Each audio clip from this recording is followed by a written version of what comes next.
Ya, halo semuanya. Eh, Perkenalkan, nama saya Ferdian Julianto dari kelompok STM 32. Dan ada rekan-rekan saya, dan Faisal Vero, ada Martin Rizkia, dan ada Nathaniel Faustin. Pada kesempatan kali ini, kami akan membawakan materi yang berjudul 8051 Microcontrollers. Ya, ini ada nama dan NPM kami. Oke, langsung aja. Oke, sebelum kita membahas lebih lanjut terkait microcontrollers, 8051 microcontrollers, kita akan membahas terlebih dahulu tentang microprocessors. Jadi microprocessor itu apa sih? Microprocessor itu adalah controlling unit dari sebuah microcomputer dibuat pada chip kecil yang mampu melakukan operasi ALU dan berkomunikasi dengan perangkat lain yang terhubung. Alat ini juga biasa disebut dengan CPU atau Central Processing Unit. Microprocessor sendiri dia terdiri dari tiga bagian penting, yaitu adalah uh, ALU, ada register unit, serta control unit. Microprocessor itu kan tadi kan udah kita bilang kan terdiri dari tiga komponen. Ah, Lalu itu kira-kira fungsinya untuk apa? Lalu fungsinya untuk melakukan proses matematika dan logika. Uh, Ya seperti bisa dilihat, operasi matematika sederhana tersebut meliputi penjumlahan, pengurangan, perkalian, dan pembagian. Sedangkan untuk proses operasi logika meliputi AND, OR, NOT, SOR, XNOR, dan lain-lain. Terus control unit itu dia berfungsi untuk mengambil instruksi dari memori dan melakukan eksekusi instruksi tersebut.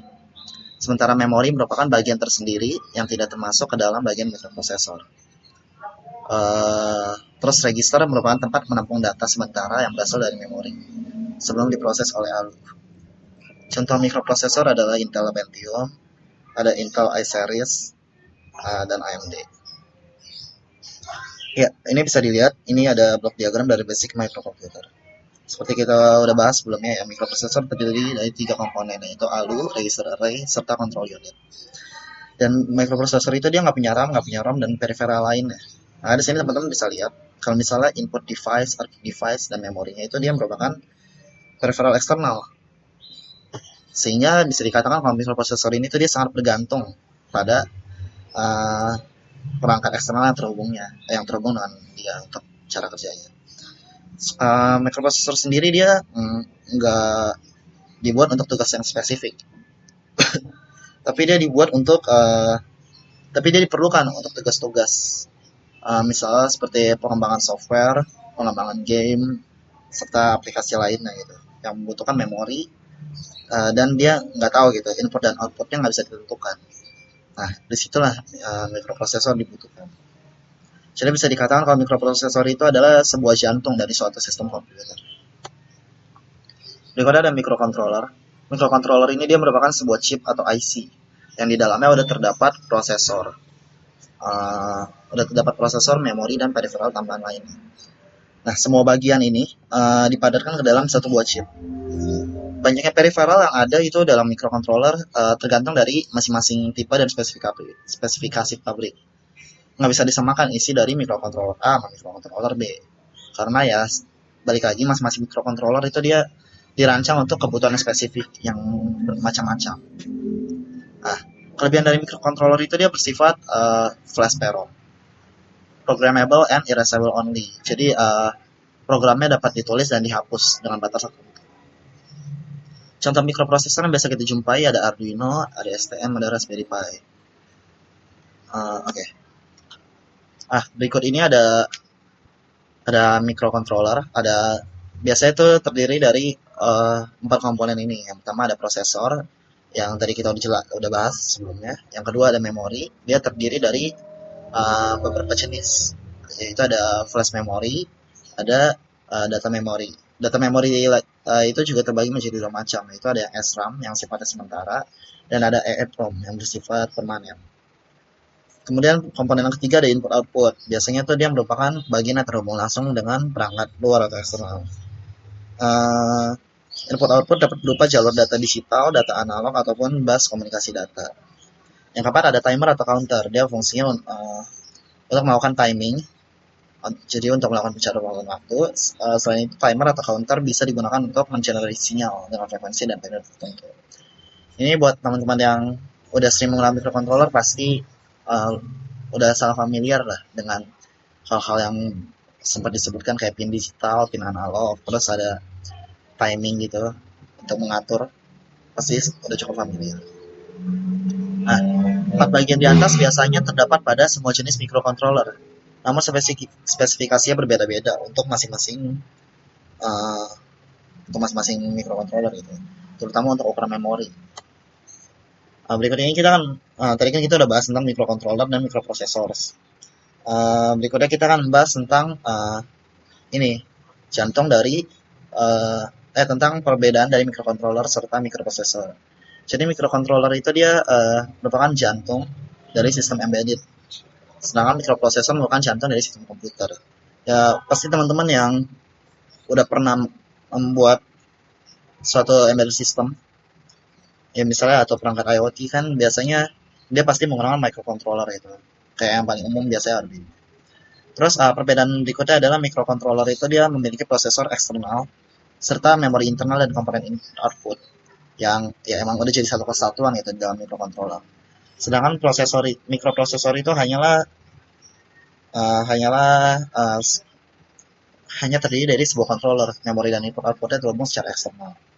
Terus yang ketiga adalah RAM kecil untuk di microcontroller itu berfungsi untuk data sementara, sedangkan ROM untuk program kendali.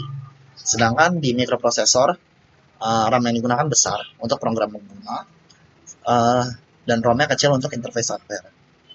Kemudian di microcontroller itu ROM diisi oleh user, sedangkan microprosesor ROM diisi oleh produsen atau pabrik. Microcontroller itu dia kode yang digunakan nggak kompleks, sedangkan microprosesor dia kode yang digunakan itu cukup kompleks ya dibandingin dengan microcontroller. Kemudian di microcontroller harga cenderung lebih murah dibandingkan microprosesor. Terus microcontroller dia menggunakan archive arsitektur di mana data memori dan program memori yang terpisah, sedangkan program dan data ada di satu modul memori. Digunakan di mesin cuci, MP3 player, dan lain-lain untuk microcontroller. Sedangkan untuk microprosesor biasanya digunakan untuk PC, laptop. Nah, di sini bisa dilihat embedded system itu dia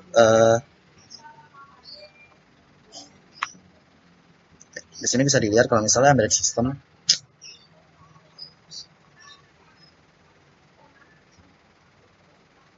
ya di sini bisa dilihat kalau misalnya embedded system atau sistem tertanam itu merupakan sistem komputer khusus yang dirancang untuk menjalankan tugas tertentu dan biasanya sistem tersebut tertanam dalam satu kesatuan sistem.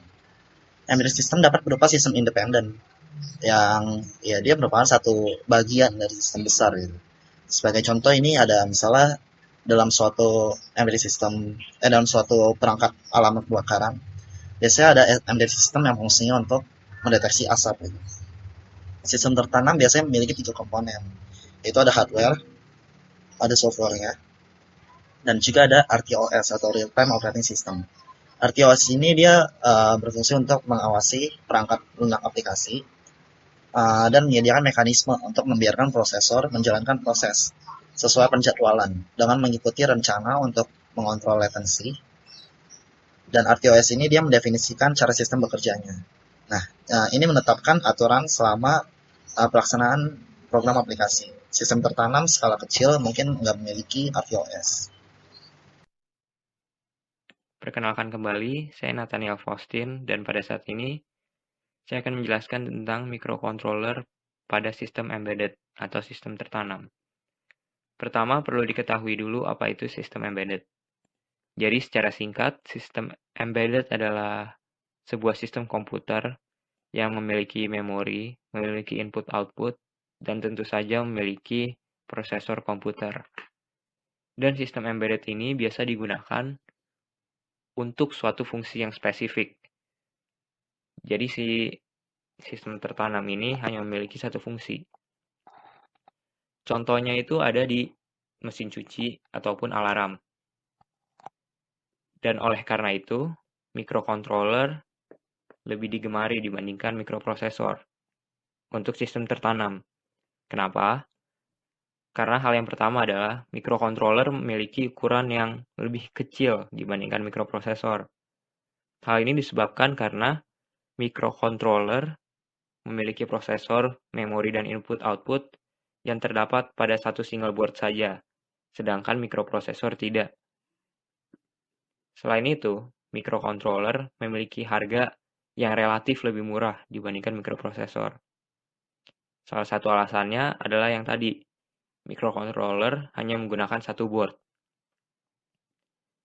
Memang mikrocontroller memiliki kecepatan yang lebih rendah dibandingkan mikroprosesor, namun hal ini tidak menjadi masalah pada sistem tertanam, karena dalam sistem embedded yang hanya mengerjakan satu fungsi saja, hal ini cukup. Dan dua itu adalah alasan utama kenapa mikrocontroller lebih digemari pada sistem embedded. Perlu diketahui juga bahwa mikrocontroller hanya bekerja pada 8 bit dan 16 bit, sedangkan mikroprosesor telah bekerja pada 32 bit dan 64 bit. Ini juga menjadi salah satu faktor kenapa mikrocontroller itu jauh lebih murah. Dan hal ini juga menyebabkan konsumsi energi yang lebih rendah pada mikrocontroller. Mikrocontroller hanya membutuhkan watt yang lebih sedikit dibandingkan mikroprosesor. Dan selain itu, mikrocontroller juga sama seperti fungsi dari sistem embedded, memiliki fungsi yang terbatas. Oleh karena itu, dapat dikatakan bahwa mikrocontroller lebih cocok digunakan pada sistem embedded dibandingkan mikroprosesor. Selanjutnya, saya akan menjelaskan tentang kriteria dalam memilih suatu microcontroller. Dalam memilih microcontroller untuk suatu embedded system, perlu diperhatikan beberapa aspek dalam pemilihan jenis microcontroller seperti kecepatan, packaging, konsumsi daya, jumlah RAM dan ROM, kemudian untuk upgrade, serta harga.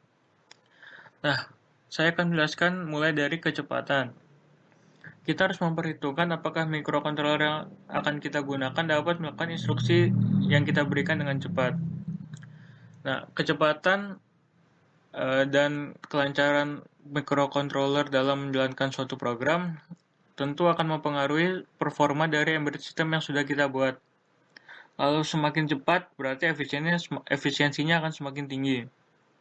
Nah, jika sangat lambat, efisiensinya maka akan rendah juga. Nah, untuk itu kita harus cermat dalam memilih microcontroller berdasarkan kecepatan. Nah, yang kedua itu packaging.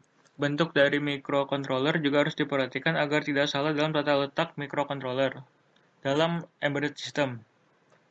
Nah, dalam pendesainan suatu embedded system, tentu saja bentuk dari microcontroller itu harus kita tahu dengan pasti untuk tahu tata letak dari microcontroller tersebut agar tidak terlalu berantakan dan terlalu ramai. Kita juga harus cermat dalam memilih bentuk dari microcontroller yang akan kita gunakan. Lalu yang ketiga ada konsumsi daya. Daya microcontroller juga akan diperhitungkan apakah cukup untuk melakukan program yang akan kita berikan. Nah, ini sangat penting apabila terlebih kalau kita pakai baterai. Kalau misalnya kita pakai baterai dalam embedded system yang kita buat, tentu kita harus memperhitungkan juga apakah baterai yang akan kita gunakan itu cukup untuk memenuhi konsumsi daya dari suatu microcontroller yang akan kita gunakan.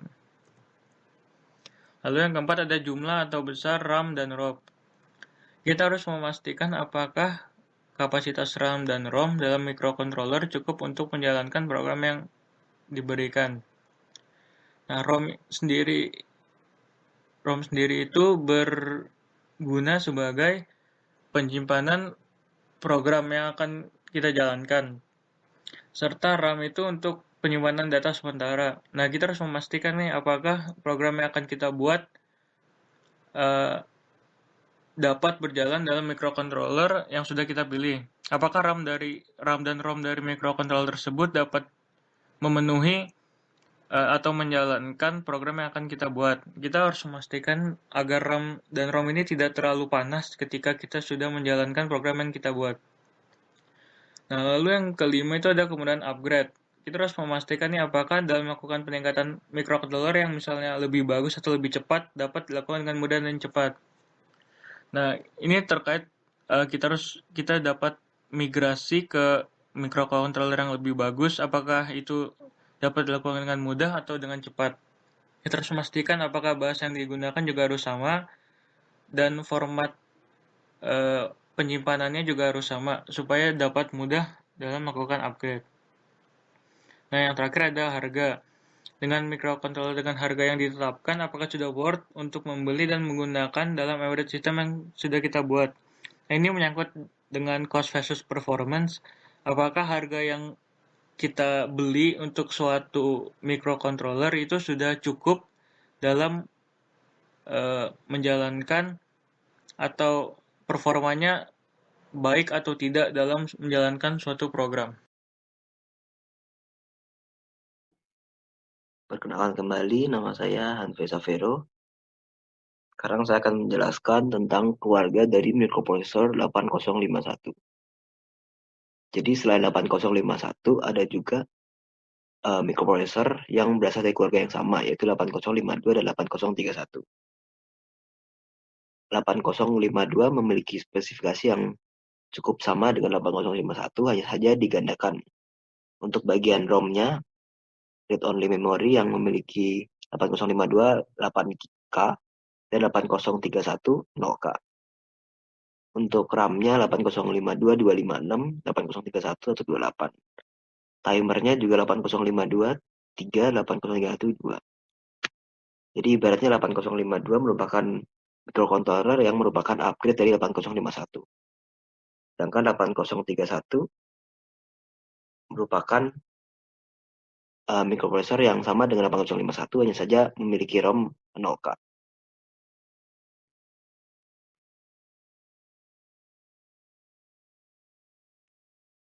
Microcontroller 8051 memiliki banyak macam jenisnya.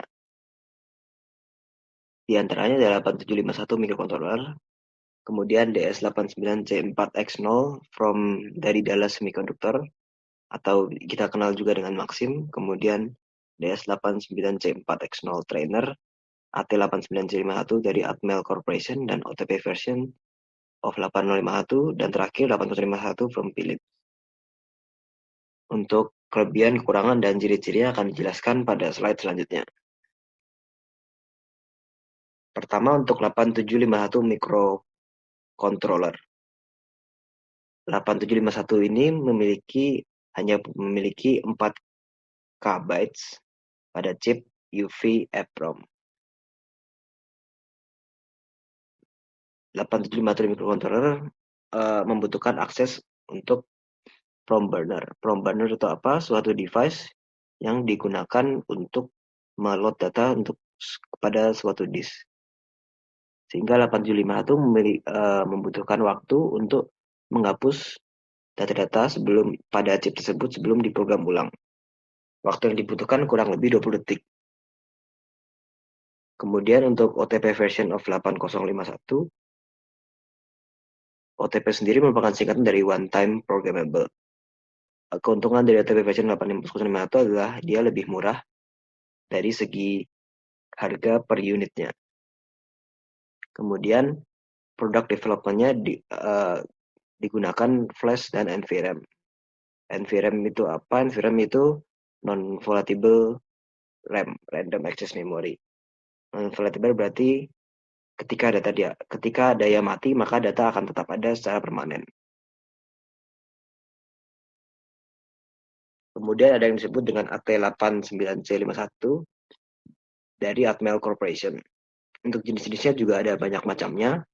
Seperti yang terlihat pada tabel, masing-masing memiliki ROM dan RAM yang berbeda. Untuk input-output pin-nya, timernya, interrupt-nya hampir sama. VCC-nya juga berbeda. Dan juga packaging-nya. Huruf C tersebut melambangkan CMOS. CMOS itu memiliki tingkat konsumsi daya yang rendah. Angka 12, 16, 20 mengindikasikan 12 MHz, 16 MHz, dan 20 MHz. Dan huruf P mengindikasikan DIP plastik dan C komersial. Kemudian ada juga DS89C4X0 dari Dallas Semiconductor Maxim. Seperti yang kita lihat pada tabel, mikrokontroler tersebut juga memiliki berbagai macam jenis-jenisnya.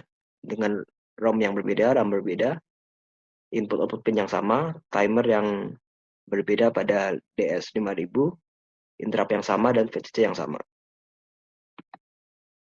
Kemudian ada 8051 family from Philips yang dibuat oleh Philips Corporation. Apa kelebihan dari 8051 family from Philips ini? Karena ada banyak pilihan, yaitu ada jenis-jenisnya banyak, yaitu A2D converter, D2A converter, extended I/O, OTP, dan flash. A2D adalah converter dari analog ke digital, kalau D2A dari digital ke analog. Kemudian yang terakhir ada DS89C4X0 trainer yang mengizinkan pengguna untuk memprogram chip dari COM port X86IBM tanpa membutuhkan ROM burner. ROM burner seperti yang kita tahu merupakan suatu device untuk meload data-data dalam suatu disk. Sekian presentasi dari kelompok kami, terima kasih.